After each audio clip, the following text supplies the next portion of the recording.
All right, the button has been pressed. The light has turned green. We are all set and ready to go for another instance of In Hindsight here on Sound Goblin Gaming. As a reminder, you can always catch us live and join the conversation at around 11 a.m. Pacific time every Sunday morning. We also stream right now Fantasy Maiden Wars on Super Remu Sundays when we're wrapping up In Hindsight, usually around 1 p.m. Sundays.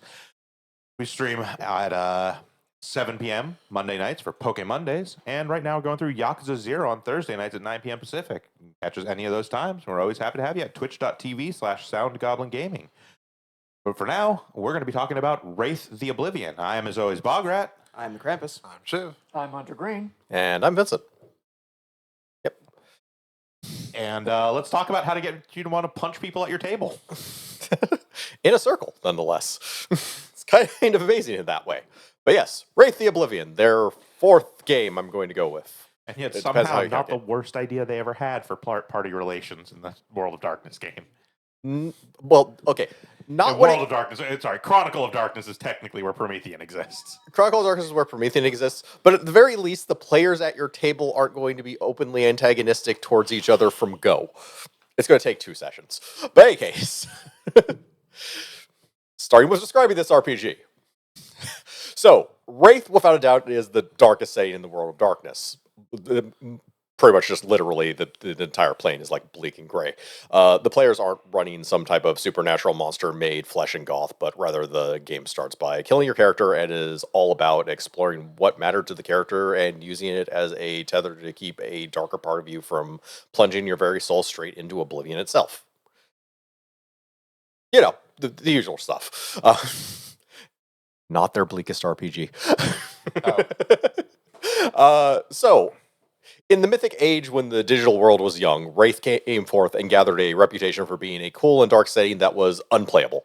My experience with Wraith is extremely limited, and considering the systems within, if you were, say, a teen when this game came out, trying to play this tabletop RPG with friends would probably result in a 3-hour session where nothing is accomplished because everyone is making deals with everyone else's alter egos, which is what happened to a friend of mine when he tried to actually play Wraith the Oblivion.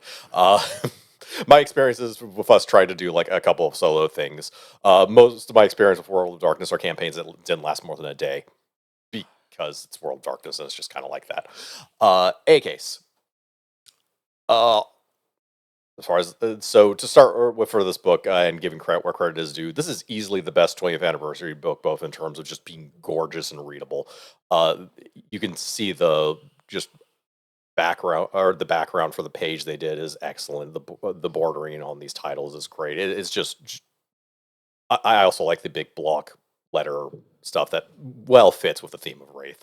Basically, it's just straight up the graphic design is just a great job. In addition to the fact that White Wolf just has some solid art to pull from. I'm also kind of biased because Rich Kane Ferguson has to draw a lot of things for them. So, yeah. In any case, the saying is this time is the dark/lower umbra. I'm only going to mention all this stuff once because Wraith just has its own terms for all this stuff. But Wraith don't call it anything like that, and they don't really get out much as to talk to anyone else among the supernaturals other than other Wraiths, basically. As far as the meta geography, so the Skinlands is the Wraith name for the land of the living, the material world, which is separated by the Shroud, which is the Dark Gauntlet in the terms of other games, which is thick in some places and non-existent in others. Parallel to that is the Shadowlands, the Dark Penumbra, basically the near places, and the near Umbra equivalent is the Tempest, a constant eternal storm with islands of stability deep within. Also, the Sunless Sea, also rivers on that Sunless Sea. No, I don't know fucking how this works. And as well, yeah, and one of those islands is Stygia, which is basically the main power within the setting. Beyond that is the Far Shores, which is basically the afterlives of various religions of sorts. And somewhere at its heart is the Labyrinth, at the center of which is the very maw of Oblivion itself. The Labyrinth is a bad place to go. So real quickly on that comment about you don't. I don't know about being like up on the surface, but like there are actual rivers that run underneath the ocean. They are basically different Like current sets. And Yeah, current sense and like actual different. I'm trying to remember the word for it. They're basically mass of water. Like it's a different water density. Yeah, different density. Yeah. That actually flow differently. It's very neat and also kind of freaky. This is more because it's actually effectively near Umbra place. It doesn't really obey any of the normal laws of physics or anything. So when they say it's a river on the sea, it is literally a river on the sea in a more traditional sense. And Okay. So as you may be picking up on from the discussion here, and like the very honestly almost blatant way it was said, this is the first World of Darkness game we will be discussing that takes place primarily not in the real world. yeah, the real world is parallel and is very important to the game, but primarily you're kind of on the other side and separated. So, Oblivion itself is a passive destruction given form. Oblivion wants patiently to devour everything in due time. Those who pass inside are gone forever, but Oblivion does not simply wait. It also has agents. The shadow of every wraith, as well as the specters, former wraiths who have been touched by Oblivion, are now its agents. Oblivion is also the source of the destructive maelstroms that have threatened to destroy all the underworld several times. Basically, storms within the storm that consume and destroy. Also, vomit a bunch of specters everywhere who just cause havoc. So, history. Originally, the Dead and the Quick had an easier time going back and forth, and Oblivion was just completely passive, with no race having, shadows. But at some point, the Shroud went up, and Oblivion went full hate mode, calling to all race with their shadow and birthing the Malfeans that ate the tunnels in reality that became the Labyrinth. It was at this point the Lady of Fate preached about the coming of Charon, who would take race to the far shores, and this gave them hope. Unfortunately, their hope was Charon, who was advised by the lady learning to craft boats that could take the restless to the far shores across the sunless sea, and teaching the art to his followers, the ferrymen, who swore to protect the travelers in their charge as well as the quick from the dead. And so far, so good, but now we have to actually talk about... Before we go too much deeper in this, I do want to mention you're going to hear the word labyrinth come up a lot in this. Yeah. It is related to, but not the same as the labyrinth that was discussed about the Nefandi back in Mage. Yes. Nefandi like to use a lot of terms that actually parallel with ones in Wraith the Oblivion. That is very much on purpose. Yes. Labyrinth is the name used for basically their safe houses. Calls, Caul, are what they go into to become Nefandi. The call in Wraith is actually a shroud that's on them initially that has to be pulled off for them to be fully born as a Wraith. Basically, what you really eventually find out as soon as you start looking into Wraith is that Nefandi are basically Wraith cosplayers. Yeah, basically.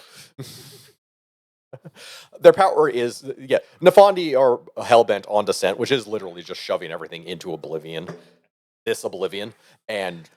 That being said, their it's powers not are entirely clear whether or not Oblivion knows they exist.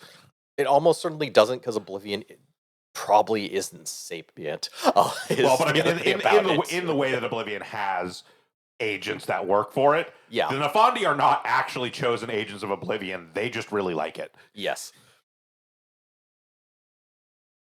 Again, Nefandi are monsters. They're just Oblivion fanboys, and Oblivion doesn't know they exist. Yeah.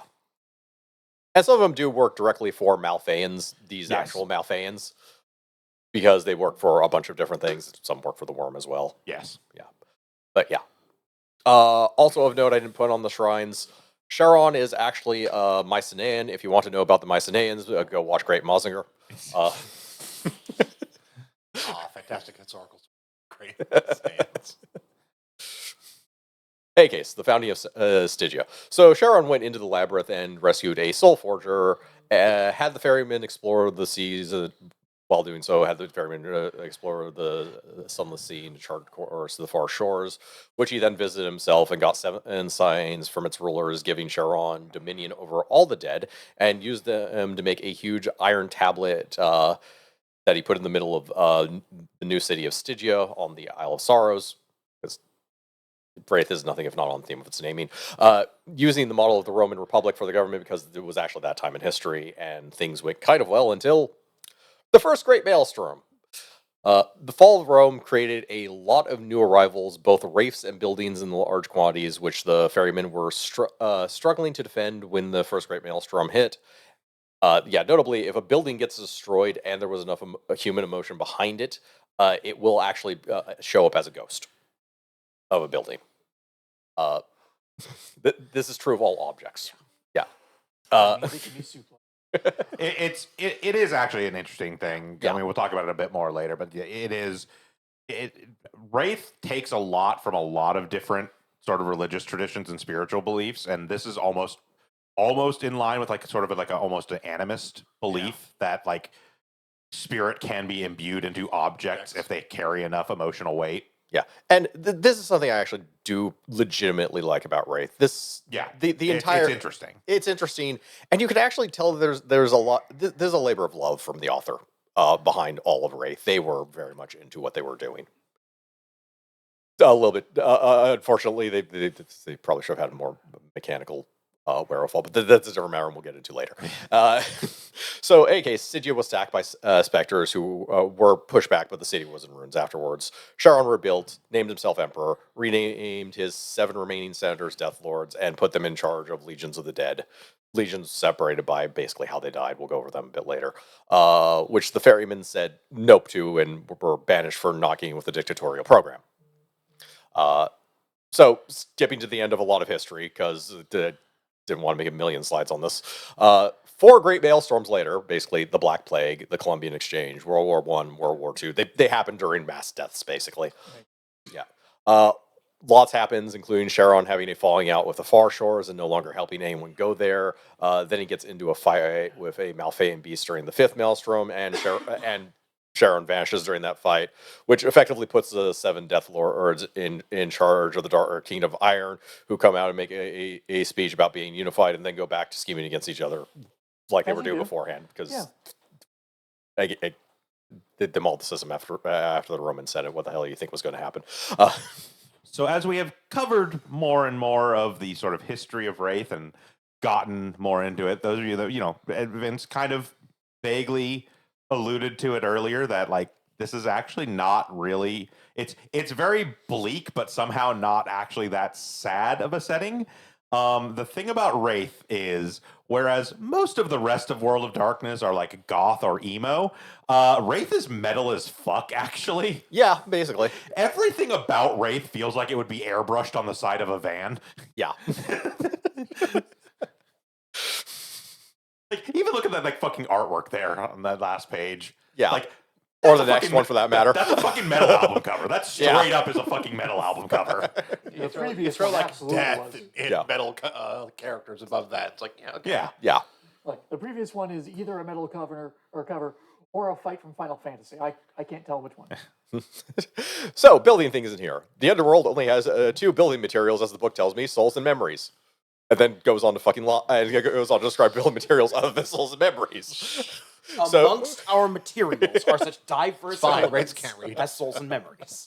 So, in any case, there's also Stygian steel and plenty of other things, really. Stygian steel is made from a bunch of things from throughout the Underworld that is just cobbled together into Stygian steel. In any case, soul forging is the art of taking one whole wraith and turning them into one whole object made of soul steel, which may or may not be aware, but occasionally moans, it's a minor side effect. They used to be able to only take a piece of a soul, but they lost that knowledge, so they just use the whole thing. There's also purposeful reasons why you actually want to do this that are kind of legitimate. Mostly, if that wraith is about to fall to his shadow and turn into a specter, he is better off as a toaster. Pretty much. Yeah. Okay, I really like the toast this toaster makes, but it doesn't have to moan every time the toast pops out. Look, we don't kink shame. I do. His moan is not one of like, ooh, I'm a horrible evil ghost. Like, it really likes it. Like I said, we don't kink shame. But the crispness of the bread, immaculate. Yep. So, in any case, relics are ghosts of destroyed things with emotional investment, and they basically need more investment to stay around. Effectively, the equivalent of MP. Artifacts are made from various things in the underworld, including sometimes relics themselves, with the most famous stuff being Stygian steel, which is stronger than soul steel. It's actually the only source, or not the only source, but it's one of the very few sources in Wraith of actual aggravated damage, which is good because aggravated damage is a much bigger pain in the ass to heal in Wraith than it is in other settings. And primarily Stygian steel is controlled by like the hierarchy of Stygia and its legions, which is why you don't want to actually fight these people. Also, if we're talking They have about weapons metal that as will hell, fuck you up. Yeah. if we're talking about metal as hell things, that's a metalocalypse. That's Yeah. picture right there. Yeah. Grinding a soul. This weird contraption to, I don't know, engrave card pornography No, onto it's gold pouring it plate. into an ingot. It's pouring- Yeah, it's pouring green. That's an ingot mold. I know it's an ingot mold, but it also looks like it could be a laser engraved gold plate You know. for reasons. Cardboard. It's filling the soul troll. Yep. Yeah. So, in any case, wraiths proper. Few who die actually become wraiths, and all who have a passion, but all who have a passionate drive to finish the unfinished business. All of them have a passionate drive to finish unfinished business in the Skinlands. Their soul is shaped into one of the restless dead and waiting to be reaped by an older wraith who may be a mentor, or may be looking to make a new wraith into a thrall, which is a slave complete with some magic chains to make sure they obey, who will be worked until they are all they're good for is being made into a wall clock. In any event, all wraiths have life sight, which lets them see life force, death sight, which lets them see oblivion within things, basically how healthy something is in the Skinlands, heightened senses in general, just and instantiability. They be ghosts, they be intangible, they're immune to dance. Cannot tango with it. How hard you So, each wraith is mentally composed of a psyche, the person they were, and the shadow. The self-condemnation, empowered by oblivion, given an identity of its own. The worst foe lies within the self. It can talk to, tempt, and attack the psyche, even sometimes taking control for a moment, which is called catharsis. Something I didn't write on the slide is the wraith can hear the shadow. Only that wraith can hear their own shadow. In order to speak to your shadow, you have to talk out loud, so you have to be talking to yourself in order to talk to your shadow. Of course. This explains so much of it. Yeah. Hey guys, Patho is Wraith MP, basically used to fuel Arcanoe, Wraith magic in plural, Arcanas for the individual disciplines. I've gotten this wrong on some of these slides. I tried to correct them. I think there's still like one typo. They go back and forth. They mostly use Arcanoi, but they occasionally use Arcanos, and I had to check on this. It's like, oh, okay, so Arcanos is the singular for the whole Yes. discipline. Yeah. In fairness, it is It's technically proper Latin for dog Latin bullshit. Just stick with the dog line and make it less confusing, please. So, in any case, Angst is the Shadow MP. As a Shadow, they also effectively it can either be spent to do things, or if they build up enough of it, they start getting permanent dots in Angst, and it builds up like a stat. And once they hit 10, they actually fully take control, and become a Spectre. We'll go over that later as well. But in any case, wraiths have deep passions that made them into wraiths in the first place, and fetters, the people, places, and things that keep them from falling into oblivion, but letting go is the thing they need to do to transcend and stop being a wraith and not be thrown into oblivion. So it is a kind of weirdness of, you kind of, on the one hand, you need the fetters to keep you here, but and the passions to keep you here, but you also have to let go of both of them in order to yeah. It's a balanced game back and forth, wherein the end goal is to cease to exist, but you need to cease to exist in the right way. Yeah. It's also a weirdness of, if you're attempting to transcend, you're effectively strangely weakening your character in a different way. Yes. But yeah. And Stygia, located on the scenic island of Sorrows and the surrounding areas, the capital of the Kingdom of Iron that claims most of the Western world as its territory and is home to millions of wraiths. Just Stygia itself, not let alone the rest of the place. It's a lovely and scenic place ruled by the 7 Death Lords, who each control a legion, a part of the population sorted by how they generally died. Most of the original Death Lords have been replaced over the centuries, but the infighting is still constant, which is also why they've been replaced over the centuries. All the Death Lords wear masks that are marks of their offices, as does everyone in the hierarchy who is serious about advancing. And literally, the ruling body of Stygia is just called the hierarchy with a capital H. So, necropolises, or necropoli. Cities in the Skinlands and Shadowlands have equivalents known as necropoli because of fucking course they are Wraith or nothing if not on theme. They also use the same name as the city they mirror, thankfully, so I don't have to try and fucking figure out what the hell you're referring to. The legions spend most of their time here pursuing wraiths who violate the Dictum Mortem, a code by Charon and gave that says that the dead are forbidden from contacting the quick or interfering in the Skinlands. This is a rule that was built to be fucking broken. If you noted the fact that they have passions and fetters that are all fucking related to things in the Skinlands, and they kind of need to maintain these things to stop from falling into oblivion. Haggis. The Ferryman. The Oath Circle of the Ore is an incredibly secretive society dedicated to the original purpose of helping the restless transcend, and have since learned the ritual of severance from Anubis. See the Future Mommy video on Anubis. We'll get into him or the Dark Kingdom of Sand until later, or until that video probably, which lets them cut the shadow away from themselves, which runs free as a monster specter, granting them much greater powers at the cost of making it harder to cross the shroud. Their uniform is a robe, lantern, and scythe, as is standard for this trope. See Komachi. The ferrymen busy themselves with helping wraiths in the maelstrom and keeping Stygia from being too dumb. That's got to be a monument.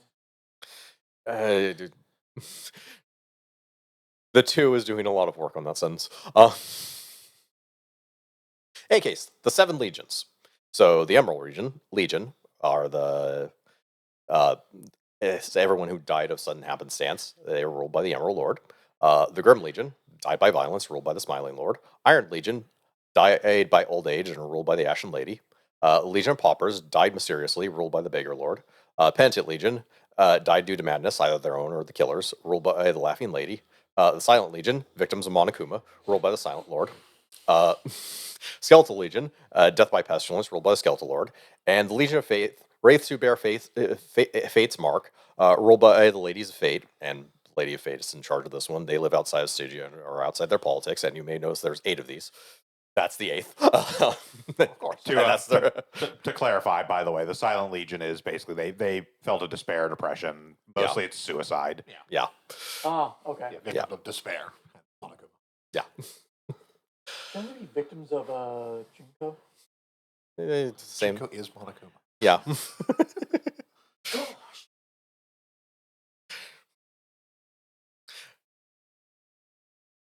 Also, spoilers, man. And just saying Junko would. Some Spoilers people for may stuff know who we- Monokuma is. Yeah. I was gonna say, spoilers for the stuff we have done on stream in the past. Nobody watches our streams. Okay, that's a point. Yeah. Spoilers for a game that's more than 10 years old.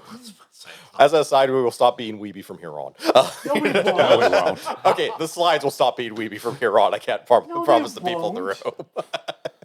That could be true. Yeah. He made the slides. Yeah. Oh man, this is just like Bleach.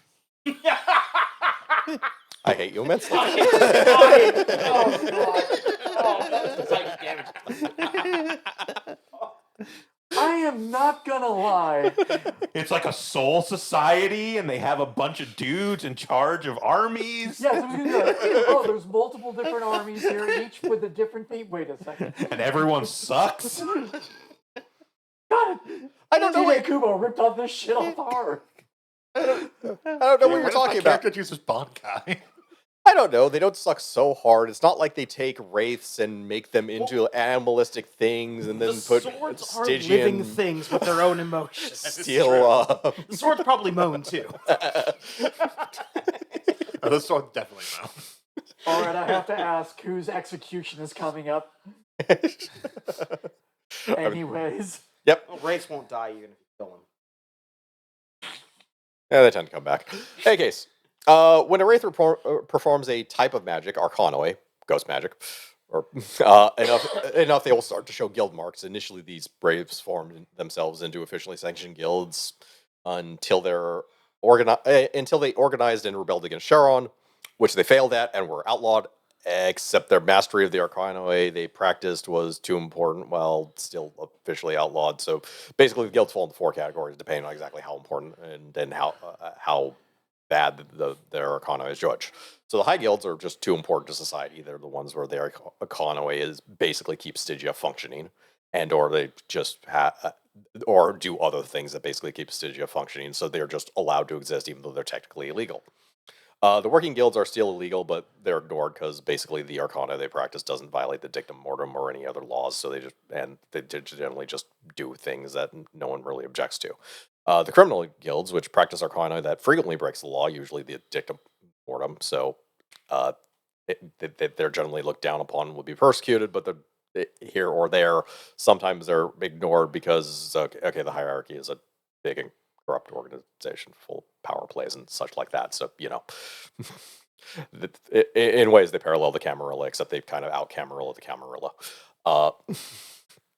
And the Forbidden Guilds, which are outright hunted because their arcana is actively dangerous, and or they just pissed off the wrong people, and or other things are going on. There's only 3 Forbidden Guilds, basically. They were never actually even allowed to be, or 2 of them were never even allowed to be official guilds in the first place. So I have to ask, why do we have art from Lord of the Rings? That's clearly Saruman and Wormtongue. Pretty sure this predates the movies at the very least, but I don't know. I was going to say, don't you say predates Lord of the Rings? I don't know about Wormtongue on the second one.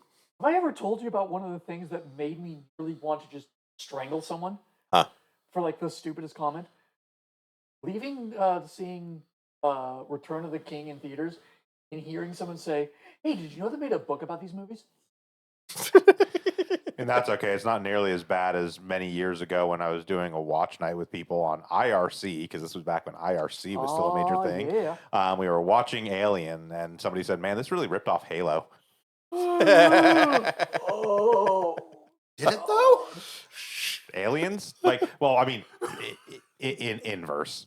There's a lot of aesthetic similarities between the Colonial Marines in the Aliens franchise and the not obviously not the Spartans, but the regular Regular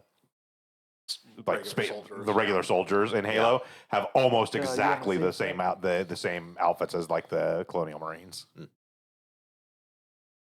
A soldier, realistically. Yeah, Yeah. but I mean, it's based off of the shit that people wore in Vietnam. yeah, It's more just like regardless. Yeah. the aliens in Halo weren't anything near the aliens in Alien. There are very minor aspects you could say that the elite have similarities. They have that sort of with some, elongated head. but Yeah. it's very minor. No, I don't. I wouldn't associate the two of them. Yeah. Like No. the I mean, it's a association- stupid comment to begin with. You expect them to be not a fucking idiot? Yeah. Yeah. Like the closest something you could do is like the flood, but that's entirely different and irrelevant to the conversation we're currently having about this book. Yes. So, I guess rolls way earlier in the book than the other books because they had, I don't know, they shuffled around the order on this one. There's also like 13 chapters instead of 10. So the same core mechanics as the other storyteller games, which I cover fully in the vampire video. Basically, roll d10s equal to dots. Storyteller determines both the target number and the number of successes needed. Ones and do sanction the players. So moving on. Building characters. Also something I cover in Vampire, so I'll just focus on the differences. Also, your other half gets its own chapter. Right. So it starts with concept, same as all the other ones. And while the storyteller games really like to encourage almost exclusively top-down character design, this is actually a lot more important in Wraith, as they really do need to kind of flesh out the characters, ironically, in order to establish what they care about. So it starts with 3 questions. Who were you? How did you die? And why are you still here? Mind you, you could still do a bottom-up character design where you fill in the mechanics and then try to figure out who the character is.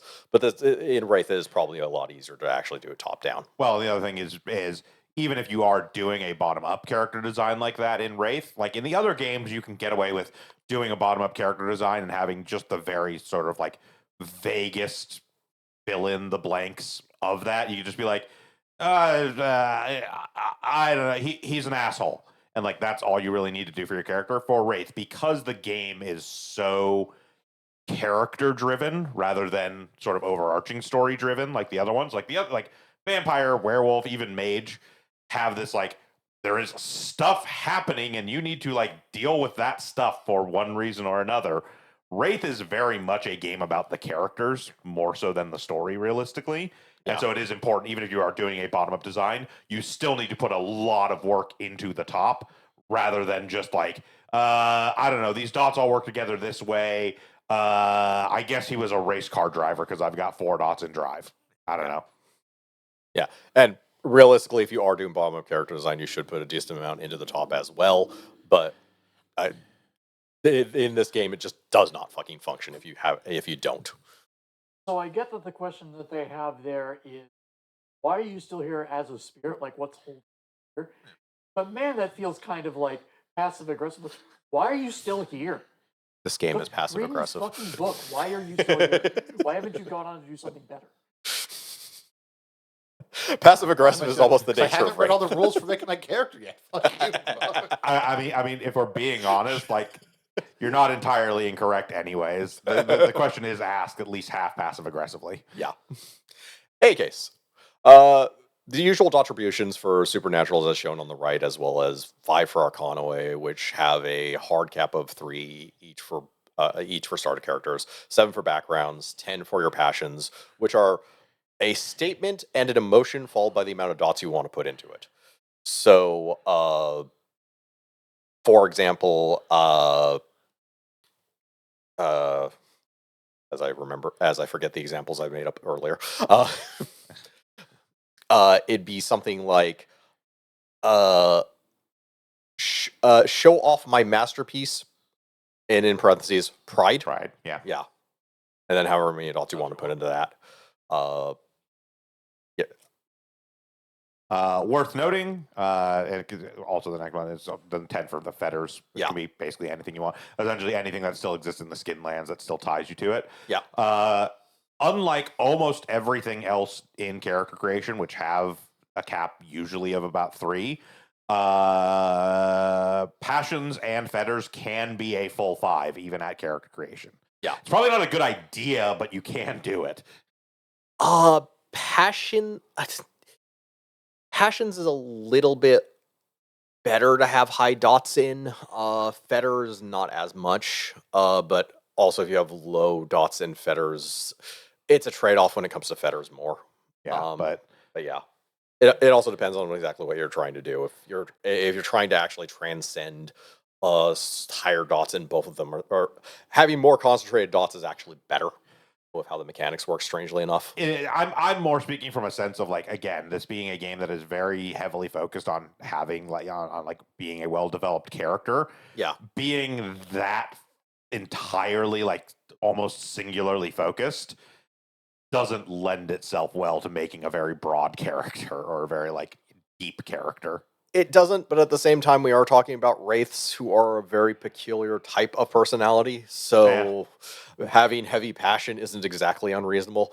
And I probably have like 1 deep passion and then like a few more that are like 1s or 2s or 3s. Yeah. But yeah. A case.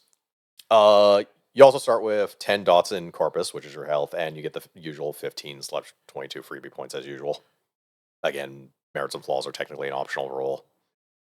I don't remember where they are in this book, actually. They might actually be in the next chapter. I would have to look. They're not actually in the appendix. My God. Yeah. Any case. So, traits actually get their own chapter in this book, mostly because of how close Arcanoe are tied to the factions in Wraith, the guilds. So, let's start with explain how learning Arcanoe works. By the way, this is actually a change for 20th Anniversary Edition. They actually did clean up the rules for Arcanoe a bit. So Arcanos have both a common and initiate level for each level, basically each dot. You do not need to be a member of a guild to increase in Arcanos at all. Basically, they're all kind of common knowledge, so you can just learn any of the 16. And gaining a dot if you're not a member of a guild will just teach you the common art. If you have the background status, insert guild here. Basically, you're a member of the guild of some status. You can get instruction from them and learn the initiate art instead of or as well. Basically, you can buy it later for experience. Up to your status rating and for your guild, and up to your status rating -2 for your 2 allied guilds, which works in a weird circle kind of thing. In any case, start with the guilds. The Harbingers, a working guild composed of travelers and explorers of the Tempest. They are largely respected and left to their craft, as well as employed as messengers, guides, and delivery wraiths, because their Arcanos is Argos, which deals with manipulating, navigating, and traveling through the Tempest. They are not as good as the ferrymen at doing this, but they are far easier to find than the ferrymen. Partners. One of the high guilds, and way too necessary to Wraith society, the partners help Wraiths deal with the shadows using their Arcanoid Castigate. This is dangerous work as fighting monsters, etc., niche stuff like that. Castigate is all about manipulating and controlling the Wraith's shadow, but failed use of strengthens the partner's own shadow. Basically, they can destroy angst in a shadow, so keeps it from building up too much over time. Proctors, criminal guild largely tolerated by hierarchy because while their art is a blatant violation of the dictum mortem, they have no ulterior motives other than crossing the shrouds, so they are kind of basically non-threatening. Their Arcanos is embodied, which is all about manifesting the physical world and even appearing to be a living person. So they just kind of walk around as what looks, for all intents and purposes, like living people. So it's kind of like, yeah, it's violating the dictum mortem, but it's not really hinting at the existence of ghosts. Not doing much. Yeah. Between that and the usual fog, which we'll go over later. Oracles, a working guild of wraiths who can tell the future but have mixed feeling as to what to do with that knowledge. Fatalism is all about playing Fatal with full understanding of the rules from memory. It also lets you see the wraith's past and future. Oh, God.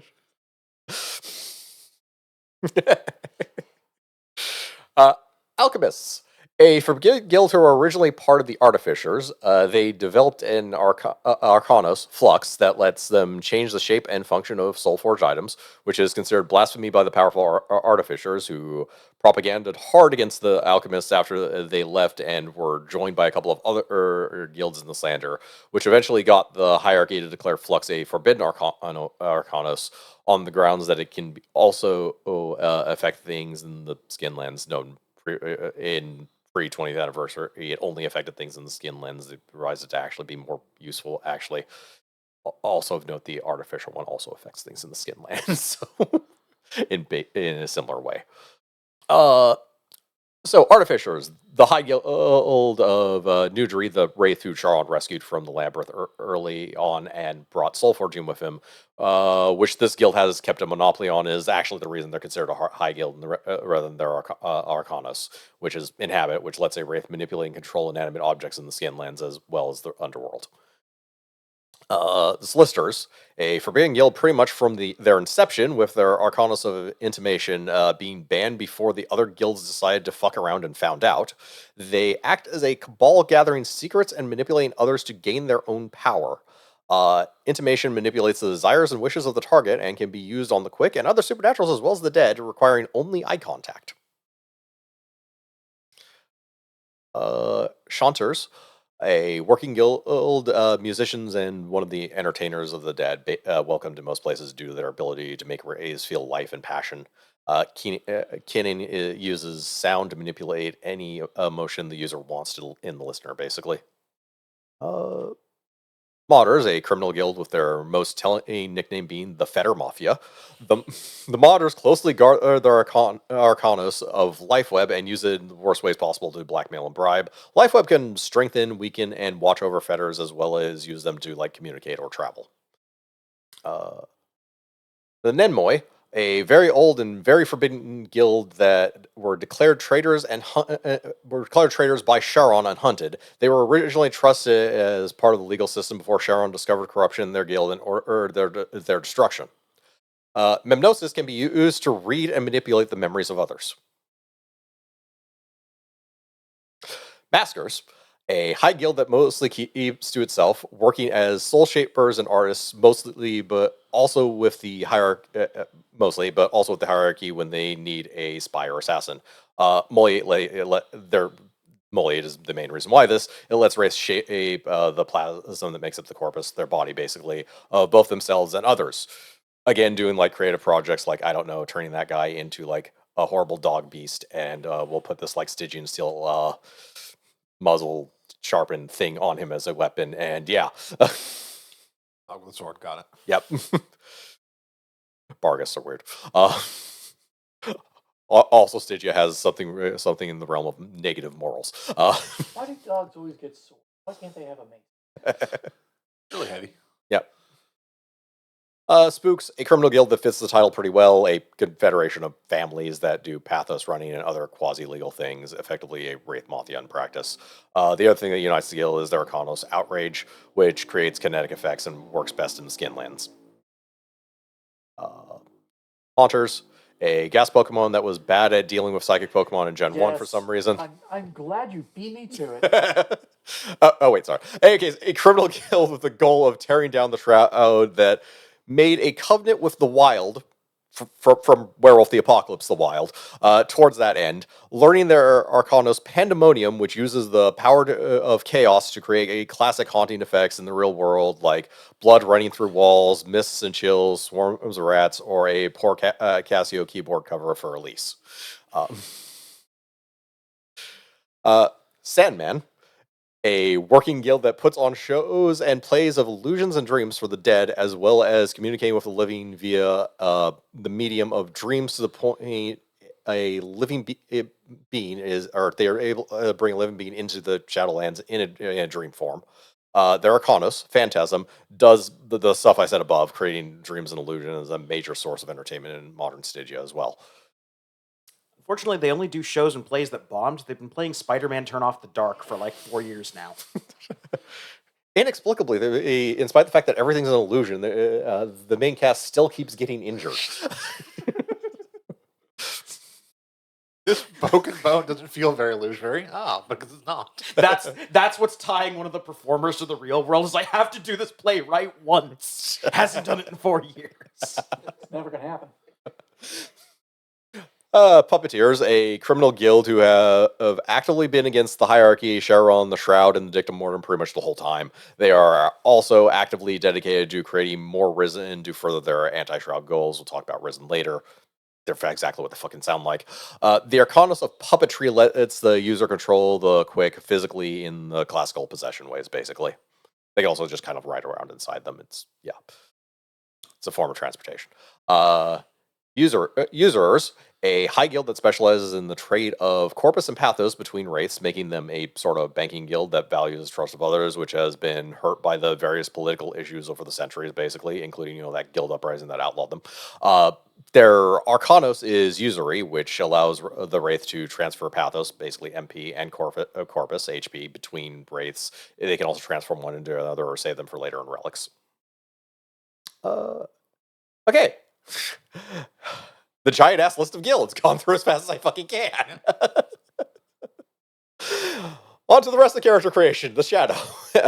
So, now that we've gone through the section where we fully create the Wraith character, we get let another player create the other 1/3 character who is dedicated to messing with and destroying your character while also running their own Wraith, who has their own Shadow run by another player in a strange passive-aggressive loop. Yeah, this is the primary reason Wraith is a reputation for being unplayable, by the way.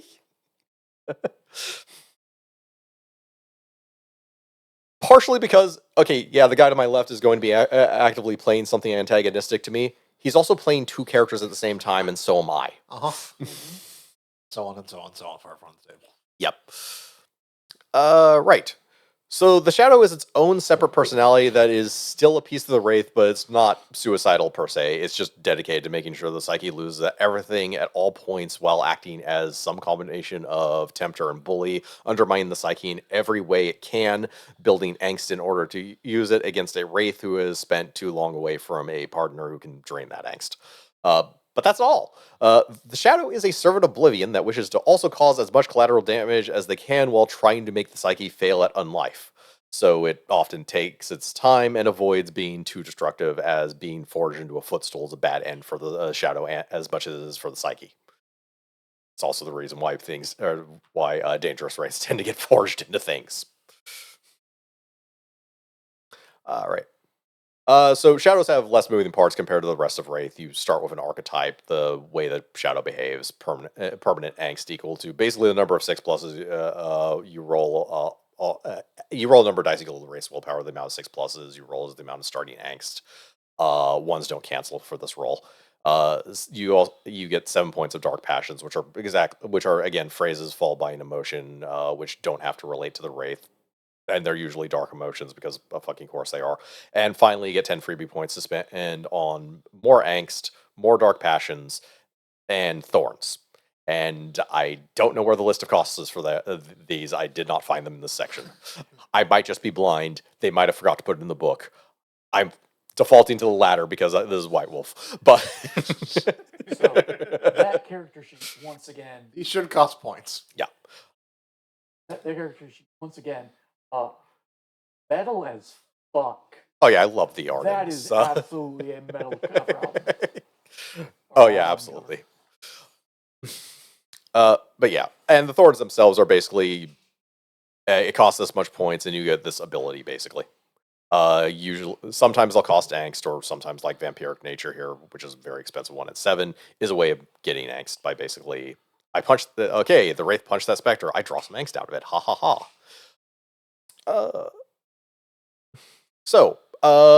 Shadows are primarily trying to get angst, as I've kind of gone over, which is the power of Oblivion within the Wraith to feel their abilities. Angst has both temporary and permanent points. Temp points can exceed the permanent score and can be spent like willpower as well as on some of the thorns, or to take over the Wraith for a scene when the temporary angst exceeds the willpower stat, basically, which again is catharsis, which is for some reason. Okay, when the Spectre takes over the Wraith, they are still being roleplayed by the person playing the Wraith. I don't know. But once the shadow accumulates 10 temporary points, it's basically just converted into a new dot of angst. If they get to 10 dots of angst, the Wraith stops being a player character and becomes a Spectre. Or continues to be a player character. We'll go over that later. So Wraith players don't know how much angst their shadow has, either temporary or permanent. Which means it's really important to conceal this character sheet. It is. Which tells you how to act during the catharsis. It is conceptually, but there are so many flaws with.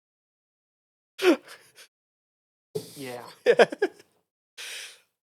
Like, I'm not a game designer. I see so many.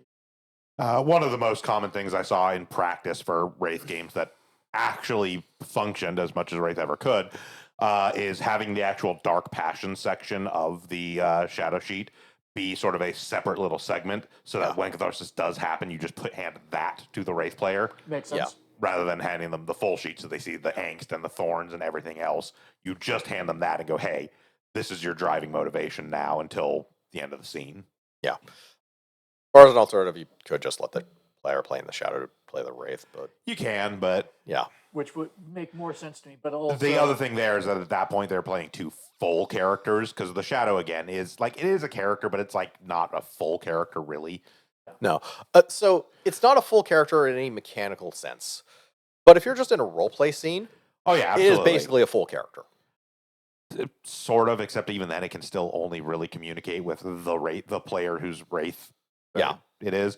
They still can't interact with the majority of a given scene. They can interact with one character in a scene. Yeah, but you're basically asking that one player to multitask, which is... Yeah, it's rough. But it is rough. And you did play Wraith the Oblivion, so you do kind of know what you're getting into. Also, there are alternate rules that they do suggest, because as you can imagine from what we've been talking about, the idea of how shadow guides, which is the name of the person playing the shadow, work might not be the best for some groups. This also may be an understatement, considering the fact they are actively antagonistic. So the authors do offer some interesting alternatives. The one I kind of like the most is actually the dedicated shadow guide, where one person just runs all the shadows instead of actually having a character of their own. I could see that, yeah. Yep.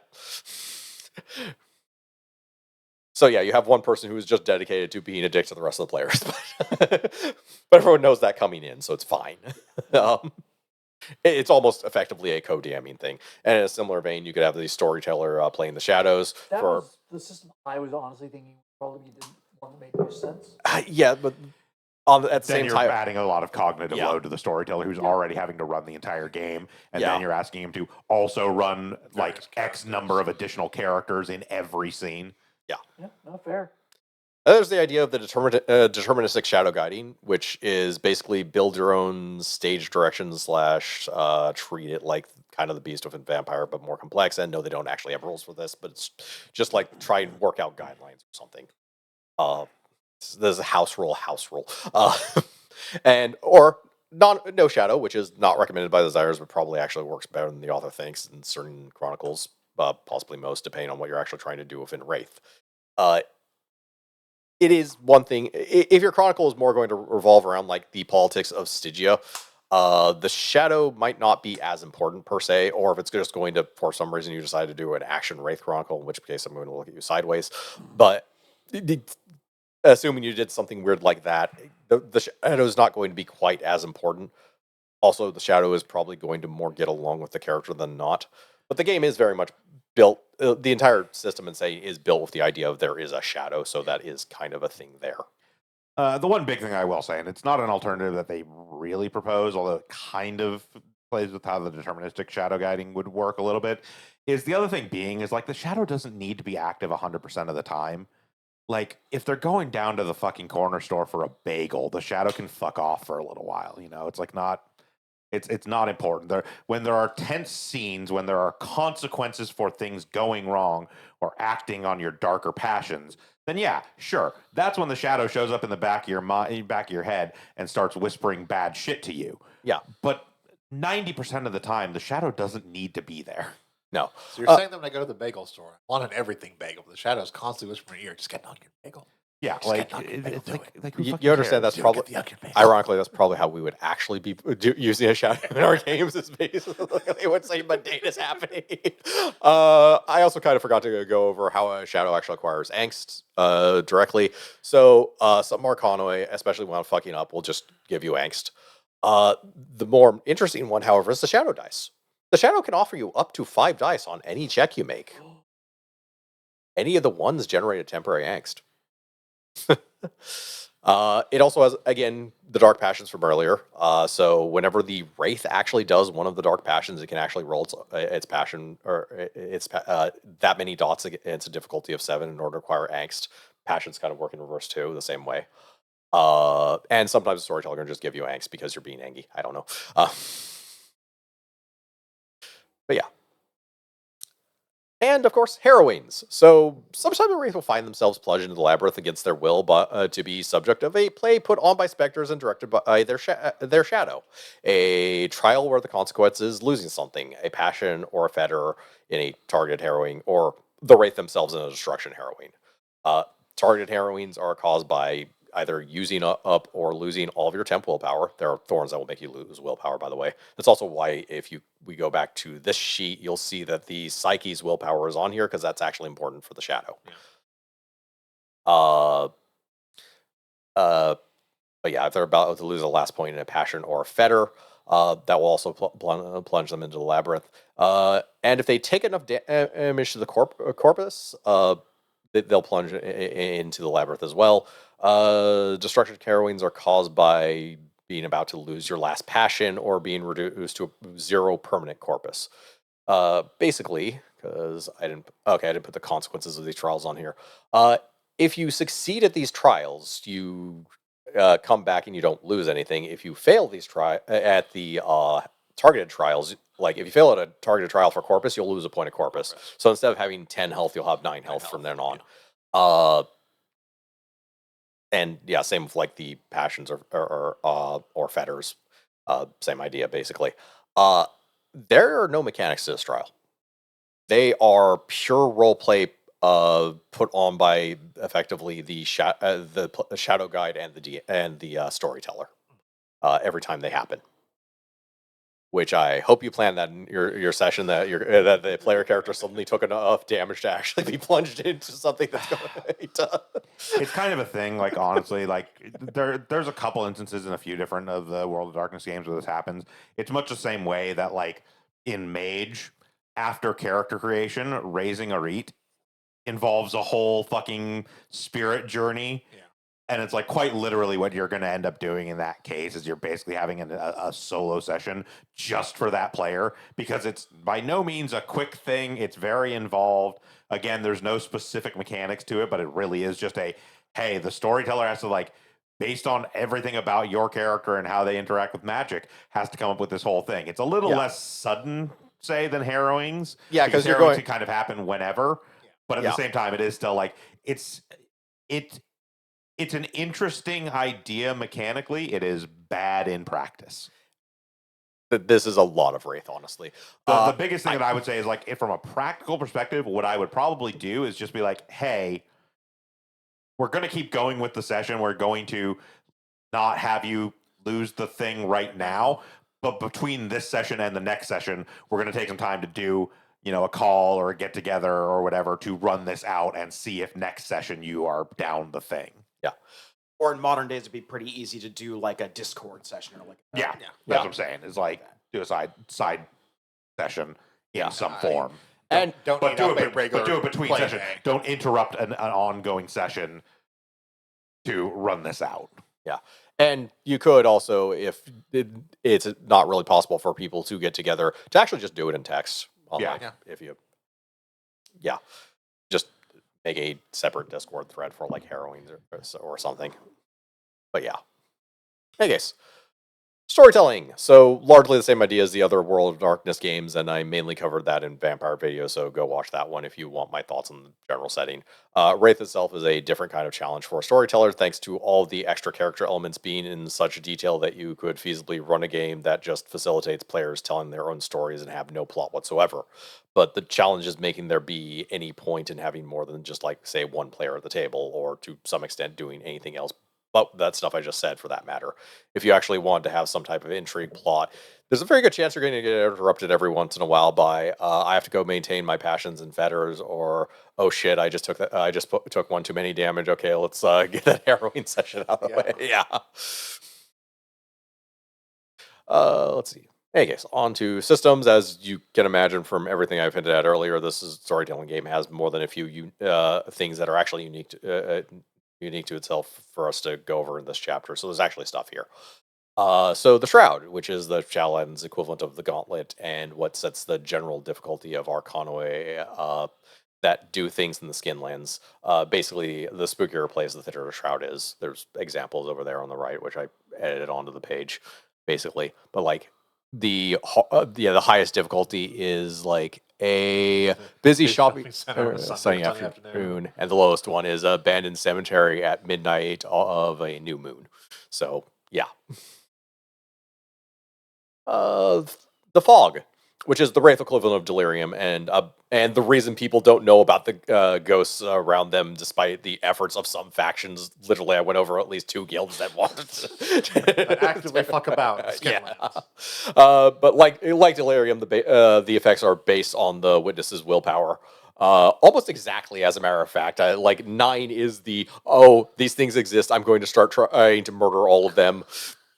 And 10 is the no sell. The fact that there's a ghost in front of me. I'm a spooky ghost. It's fucking nice. Yeah. Yeah, We get to work. We want.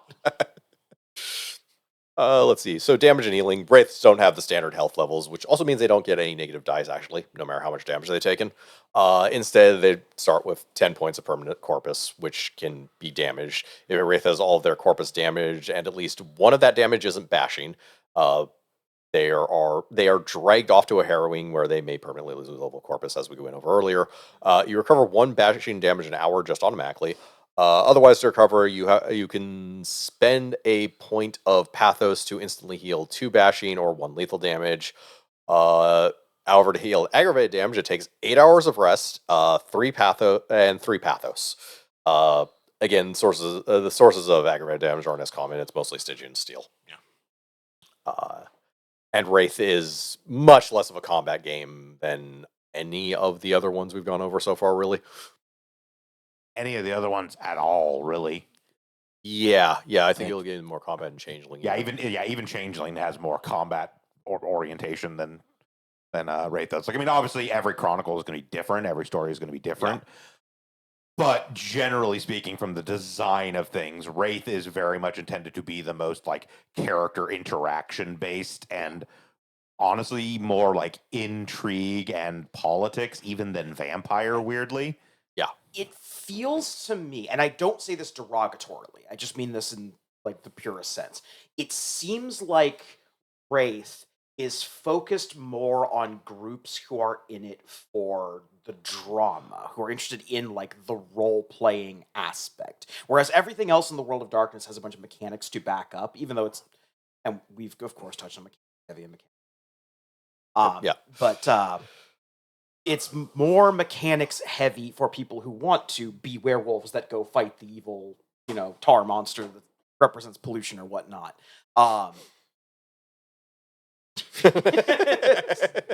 But Wraith seems to be laser targeted towards people who want to do the whole like society play and or do that whole drama interaction. Ironically, because of the existence of the shadow, Wraith actually has more mechanics than any other World of Darkness game. Yeah, but I mean, you're not you're wrong. not- There's you're- not combat mechanics. aside from that, though, you are not wrong. Yeah, they are mechanics much more tied to role play and interaction than, say, combat. But the Wraith does actually have more mechanics than any other World of Darkness game, solely because of the existence of the shadow. That is a fair point. Yes. Yeah, and I tie that also to the fact of the era it came out in is the 90s. Rules Light isn't really much of a thing in the 90s. Rules medium at most is what you get, or at minimum is what you get, kinda. RPGs kind of got complex and silly, partially for... Okay, it was the infancy of RPG design, so a lot of things weren't as worked out. There isn't as much communication because the internet isn't as developed. And also importantly, everyone is trying not to get sued by TSR. Who is extremely sue happy. I cannot stress this enough. Experience points. So this one's the usual one automatic, one for spinning the wheel of morality, roleplay point that wants you to raise your standards over time because the game thinks this is theater training, which is also back to what we were discussing earlier. One for making the game more enjoyable, and the usual heroism point. The XP is a strange trap in this one because the first Arcanos dot costs 7, then it's 3, 6, and 9, making 4 dots in one Arcana worth more than a 4 dot Arcanos. It's strange. It's still a trap. It's just a different trap. Your shadow gets 1/3 of the XP you get, thus confirming that every wraith is actually 1 1/3 of a character. Passions of Editors, the actual systems for this. So whenever you pursue a specific passion or around the living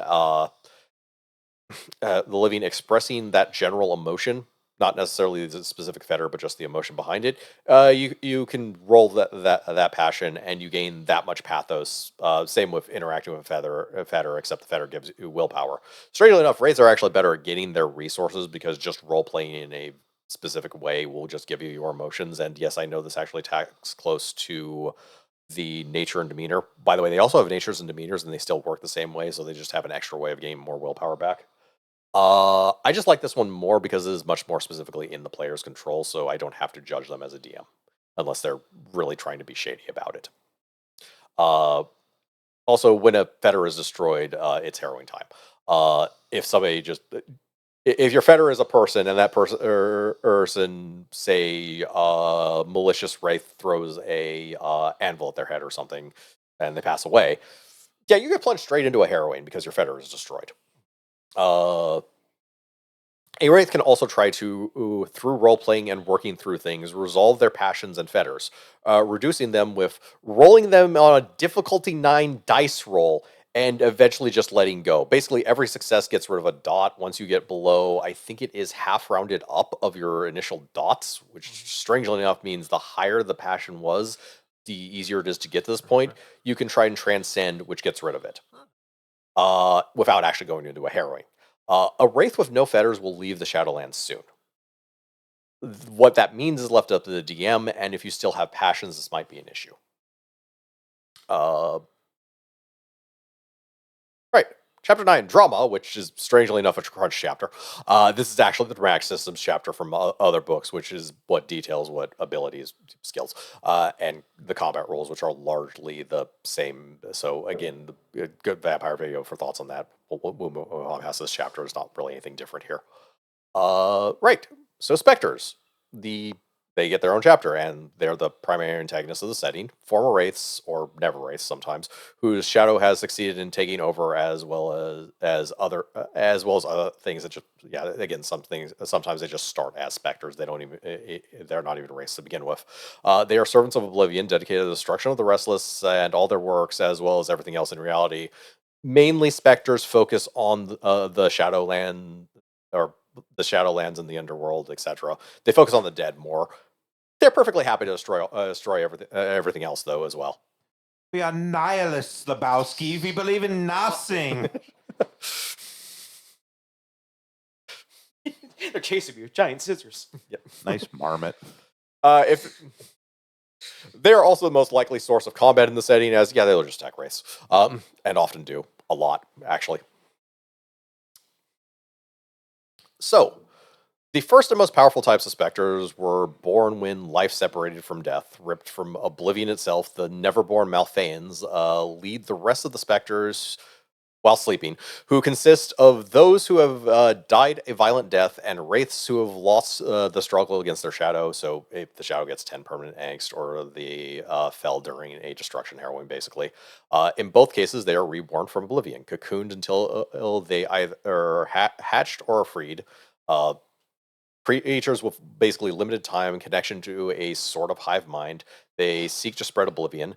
There are various types, like doppelgangers, which are wraith-passing specters who infiltrate wraith society and make everything worse. They don't really have to try very hard. The Nephrax, who are the devoted priests of oblivion. It goes back and forth on this, but a lot of them just start as straight-up humans who worship Malfeans, because Malfeans will sometimes form cults as well. Effectively priests of oblivion, or effectively human priests of oblivion, who just straight up go to being Nephrax. The powerful firstborn / Kabbalists / also Malfeans, which are as well as various other types of specters. To explain the firstborn and why they're called it's basically the other type of Malfeans, which are just specters who have been or have absorbed enough of Oblivion's power to actually level up effectively. They're not as powerful as the actual Neverborn Malfeans, but they are fairly powerful old beings. They will fuck your shit up. And unlike the Neverborn Malfeans, they are generally actually awake and active.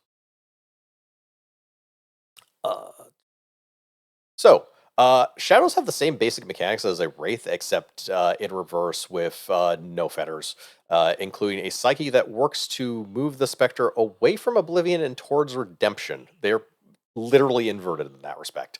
Spectres can learn Arcanoi as well as their own unique Dark Arcanoi, as well as Shadowcrafts, which are unique abilities. They also have an easier time in the Tempest and can ride Maelstroms for travel. I did mention the Great Maelstroms, but there are lesser Maelstroms that happen all the time as well. They're still they're destructive weather events, but they're not as bad as a Great Maelstrom. The one thing I didn't mention mechanically, whenever a Spectre botches a roll of any sort, they lose a permanent point of corpus. Okay. Yeah. That's that they have a limited time, basically, and the Spectres really last more than a decade. Some can, anyways. Just never make rolls. You never botch. But I have to make rolls for everything. Go to the toilet, I have to make a roll. Tie my bed shoes in the morning, I have to make a roll. Tie my shoes, I have to make a roll. Yep. So, due to the nature of the setting and the complexities of what a Spectre is, this is actually not the Spectre campaign is not the worst idea I've heard, and nowhere near as bad as like a Nefandi or Worm campaign would be in like Mage or Werewolf, especially if certain themes that you could run, like infiltrating Necropolis or just plain old combat rampage, the stuff that D&D Evil campaigns are made of, basically. This can also go very wrong with storyteller, which they shouldn't, but basically stick more towards like Saturday morning cartoon villainy, and this could actually be okay. I could see this one at the very least working a lot more than like Nefandi. I mean, you don't want us to run an entire party of Black Spiral dancers? No. Too bad. So, Spectre creation. There's actually rules for this. They actually put pretty fucking detailed full rules on for creation.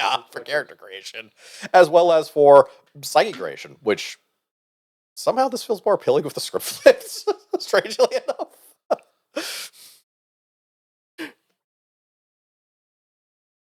It's like, hey, wait, I'm trying to actually appeal to this guy's better nature that he doesn't have, but It's the thought that counts. Yep. But yeah. So a Psyche's patho works just like a Shadow's Angst, including powering fronds, which are their equivalent of thorns, and doing the catharsis thing, the catharsis taking over thing. There is no harrowing equivalent for a Spectre, however, and the end goal of a Psyche is redemption, which makes a Spectre disappear and something happens to it. Again, it's left vague because they like doing that. Right. So on to the risen I mentioned earlier. A Wraith who has learned the proper Arcanoi can venture into the labyrinth and make a deal with their shadow to come back to the Skinlands by animating their corpse and learning that the world is now looks worse and everything is bad and wrong because this is the World of Darkness game. What do you expect to happen? The bright side of Risen are far easier to play in a mixed chronicle. So their creation itself is the same as Wraiths and Shadows, except there is a minimum strength of 3 because you have to claw your way out of your tomb, and a maximum appearance of 3. The act of reanimating actually does repair the corpse somewhat. You're passing as someone among the living, but it's not perfect. You also have to have at least 1 dot in Puppetry Arcanos and another 2 split between Life Web, Inhabit, and Embody. Please note, having a maximum appearance of 3 still puts them at higher than 2 vampire section. Yes. But yeah, and one of your strongest fetters that isn't immortal, by the way, acts as your conduit where your shadow lives while you are risen. It still works the same no matter how far you are from it, however, so you don't get away from that mechanic. Finally, you can buy physical vampiric disciplines of Potence, Celerity, and Fortitude, spending Pathos instead of Blood, effectively. And there are 2 Risen-specific Arcanoi, which we will not be going over because this book is long enough already. So, World of Darkness chapter, the same world description chapter that paints a doomer take on the world circa late 90s, early aughts, but the interactions with the other supernaturals is in here too, as well as a couple of other things, so we're going to take a look. So, vampires are the most likely group to supply the Shadowlands with wraiths, as well as having the Giovanni and entire clan dedicated to interacting with them for fun and profit. Theirs, not yours. Ironically, vampires being the least likely to interact with the rest of the supernaturals in the setting are the most likely to interact with wraiths in the setting. Werewolves rarely interact with the Dark Umbra, except for the Silent Striders, because they're weirdos. Mages, wraiths have learned to be polite when dealing with will workers who visit. Needless to say, they shy away from Nefandi because they fucking are covered in oblivion, basically. Changelings occasionally can see wraiths, and mortal sources of pathos and glamour tend to kind of overlap. We'll get into what changelings do when we get to changeling. Let's see. Also, upon death, supernaturals actually rarely become wraiths, despite vampires being basically the target demographic, and it's especially rare for the constantly reincarnating mages. Though it can happen, it's usually just like, I needed to accomplish this thing, and then they go back into the reincarnation cycle. So, Plasmics. Also in here are the stats for wildlife, such as it is of the Shadowlands, known as Plasmics, and divided into 4 categories, which are fantasies. They basically just resemble wild beasts wholesale. Deliriums, which resemble fantasies but like twisted or malformed. Legendaries, they look like creatures of ancient myth, dragons, unicorns, pangolins, stuff like that. And weirds, shapes they only glimpsed in the depths of the eternal storm and are kind of legendary, fictional, whatever, to wraiths. I like that you've included pangolins and creatures of ancient myth. So we're not living extant creatures at this very moment.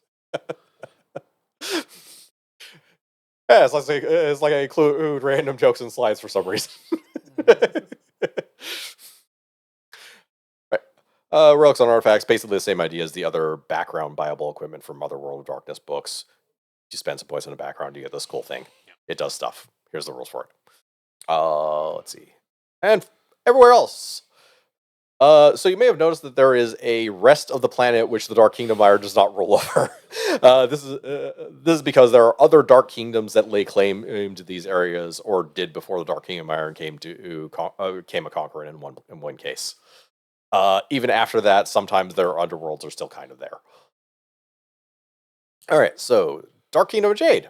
Founded when the first emperor of China conducted an elaborate funeral rite that brought him into the underworld with his immortal guard of wraiths bound to terracotta statues. And then he was secretly killed and replaced by Malfean Lord. The Dark Kingdom of Jade rules China, is extremely expansionist and very corrupt and racist, finding any excuse to turn the non-Han Chinese dead into white jade, their equivalent of soul forging.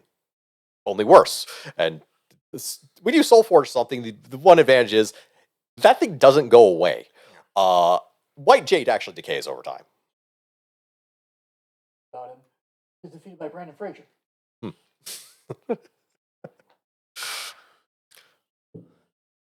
So Savarga. Yeah, Savarga. Yeah, the City of Delights. The capital of the South Asian dead is a beautiful city of plants, colors, and feasts. But to enter, you must be judged and found to be the upper caste Brahmin, with older wraiths usually defaulting to whatever caste you had in life, in full parallel to the horrible nonsense system that they had beforehand. This system has spawned a couple of rebel groups, which in a strange way is a type of good for the city, as the color in life is a total lie, and as the underworld supports nothing of the sort. It is an illusion fueled by the souls of rebels and specters transformed to make the city look like paradise via various arcanoi. The Dark Kingdom of Obsidian. While the race of Stygia did the underworlds of the Americas no favors, the primary destruction was wrought by the Third Great Maelstrom. Authors did their homework, by the way, in the afterlives of various cultures of the Americas and other places that I've read about here as well. And it makes this chapter actually quite a good read, but I don't have the space or time to go over in the full details that it honestly deserves. If this was its own separate book, I might have gone a bit deeper. But again, this is a giant ass book. We're on page 447 right here. But yeah, again, to their credit, this is very much a passion project. Wraith in general, as a line. Let's see. The Bush of Ghosts. So the only place outsiders are allowed to go in the African underworld is the quote-unquote Dark Kingdom of Ivory, ruled by a benevolent queen. This is a farce, put on by the more powerful leaders of the various kingdoms that are much harder to get to, which is quite on purpose. Outside the necropoli in the African and Shadowlands is the Bush, which is home to ghosts of several long-dead species of plants and animals. Yeah, they basically keep their underworld under wraps. The Dark Kingdom of Clay. While the Shadowlands of Australia is part of Stygia, the deeper Umbra is much harder to navigate than usual, as the Tempest is particularly dangerous. For the Aborigines, however, they arrive on the other side of that part of the Tempest in Carta, where they work on resolving their living world connections and entering the Dreamtime, which is also a thing in Werewolf the Apocalypse, strangely enough. It is basically its own area of the Umbra that is very hard to access.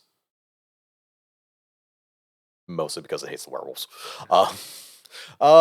And yes, another character creation chapter. So for the appendix this time, we have updated rules for this other similar theme, but certainly unrelated White Wolf product called Orpheus, whose fluff we will get into at a later date. We'll go over Orpheus later in its entirety. But let's take a glance at the loose gist of it here. Follow him on Facebook. Yes. So players in Orpheus are projectors working for the Orpheus group, living people who have learned to separate their souls from their bodies and travel the land of the dead to accomplish things. Projectors learn Arcanoi and still have pathos and gain angst, but there is no shadow, so instead their projection gains mutilations to their corpus called stains. As they start to gain permanent angst, which initially are hidden until the angst grows big enough to they're all as manifest. It should also be noted that stains are actually a trade-off thing. They can purposely manifest them as well. They will usually give them some advantage, but also some disadvantage. Like, you have chameleon skin; it's a lot easier to hide. You can't turn this off. Yeah, and finally, the back of the book. So, while I can see feasibly running this game in theory and is by no means unplayable per se, it definitely has its problems with just the sheer roleplay burden of the default rules, effectively asking each player to play 2 full characters in the roleplay part of the game, as well as how individual character-focused the rules are for activity during the session, with heroine specifically designed to just take the spotlight, sometimes because of dice rolls. All the same, this saying is a strange type of interest in a way. It's one of White Wolf's most passionate games to their credit, actually. Even is also their bleakest one. Well, okay, it's not quite their bleakest one, but it's a fairly bleak one, which is saying something considering the saying also. We've gone over vampire and werewolf, where it's literally werewolf the apocalypse. Somehow Yes. darker than this. Listen, man. Werewolf is just concerned with the apocalypse. Wraith actually does it. Wait, the several steps past the apocalypse into full nihilistic and existential. We will talk about that later on when we touch on the actual various end of days books. Yeah. But the first one that kicks off everything else going to shit actually happens in Wraith. Yeah, so to give a future preview of books we'll cover, the end of days books for every other setting are basically, here's a book with 5 potential scenarios for ending the setting. Wraith only has one. It took place 5 years, or they published it 5 years earlier than all the other Apocalypse books, and it's canon. It is canon. It was published 5 years before all the other Apocalypse books, and quite literally every other book's Apocalypse is in some way caused by the apocalypse that happens in Wraith. Yes. Everything else that causes the great fucking, as I call it, all of those various things originate because of the shit that went down in Wraith. But yeah, again, Wraith it is without question the hardest to actually functionally play out of the World of Darkness systems, which is a shame because it is also the most interesting. Yeah. Conceptually, like it is again one that is very focused on character growth, character development, and your individual characters being a lot of the driving force behind the game you are playing. But at the same time, this also makes it difficult both on the players because again, you all have a player who's actively antagonistic to you, and also makes it difficult on the storyteller because again, as Vince kind of said, it's a very difficult system if you want to be telling an actual story because inherently the game is going to interrupt your story just by the way the game works because of things like, Wraiths have to actively work on maintaining their passions and fetters. There is mechanical stuff where it's like, oh shit, this thing fucking happened, and now I have a whole fucking side quest I have to go on, like not optionally, I have to do this right now. Yeah. Or is it like, oh, I took too much damage. Now the DM has to invent a entire pseudo play for my character to go through to see whether or not I permanently lose something. Yeah, and I see exactly where they're getting at with design-wise. In theory, they wanted to make this a much more role-play-focused, character-focused game. Mechanically, they went 3 or 4 steps further than they probably should have. The really interesting thing is I think Wraith is probably the game best suited for shifting over to MET, and yet is somehow the one least played. MET? Mind's Eye Theater. Oh, yeah. The LARP setting, the LARP stuff for World of Darkness. Yeah. I think we've touched on it before that World of Darkness is, especially for the era of RPGs in, far and away the one that had the most active LARP scenes. The official, quote-unquote title for stuff that was specifically designed for World of Darkness LARP, it was called Mind's Eye Theater. Yeah, I mean, people are primarily interested in Vampire.